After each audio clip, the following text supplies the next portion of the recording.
بسم اللہ الرحمن الرحیم۔ جس نے تم کو ایک جان حضرت آدم علیہ السلام سے پیدا کیا اور اسی سے اس کا جوڑا پیدا کیا اور پھیلائے ان سے بہت سے مرد اور عورت۔ ہمارے اس تعلیم یافتہ دور میں بھی ایسے لوگ ہیں جو کہتے ہیں کہ میں اونچی ذات کی ہوں، وہ نیچی ذات کی ہے یا کم ذات کہتے ہیں۔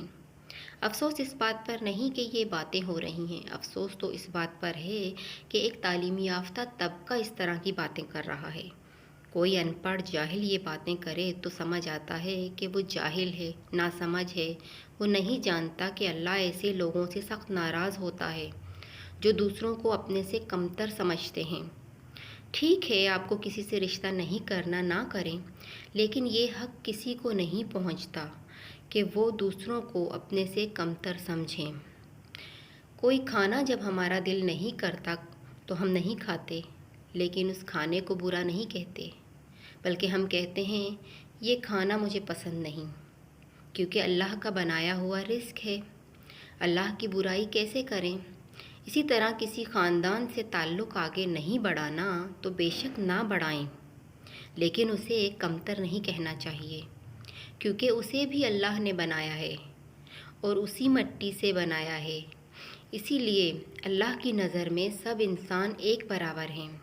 اگر کوئی انسان کسی دوسرے سے افضل ہوتا تو اللہ اسے کسی الگ قسم کی اسپیشل مٹی سے بناتا، اس کے لیے بہترین اناج بناتا، بہترین چاول بناتا، بہترین زمین بناتا، بہترین قبر بناتا، لیکن اللہ نے تو سب کو ایک ہی مٹی سے بنایا ہے اور اسی مٹی میں دفن کیا ہے۔ جب اللہ نے فرق نہیں کیا تو ہم کون ہوتے ہیں یہ فرق کرنے والے؟ پھر کیوں لوگوں کو یہ بات سمجھ نہیں آتی؟ آخر کب لوگ اس بات کو سمجھیں گے؟ یہاں میں اپنے علاقے کے حوالے سے بتانا چاہوں گی کہ جن جن لوگوں نے تکبر کیا، اللہ نے انہیں اسی دنیا میں دکھایا۔ انہی لوگوں کو جنہیں کچھ لوگ کمتر سمجھتے تھے، ان کے بچوں کے رشتے انہی خاندان میں ہوئے اور وہ کچھ بھی نہیں کر سکے۔ کچھ کی مجبوری میں ہوئے تو کچھ کی زبردستی۔ بے شک اللہ ہر چیز کا حساب اسی دنیا میں لیتا ہے، مگر بندے کو عبرت نہیں ہوتی۔ بندہ سمجھنے کی کوشش ہی نہیں کرتا کہ میرے ساتھ ایسا کیوں ہو رہا ہے۔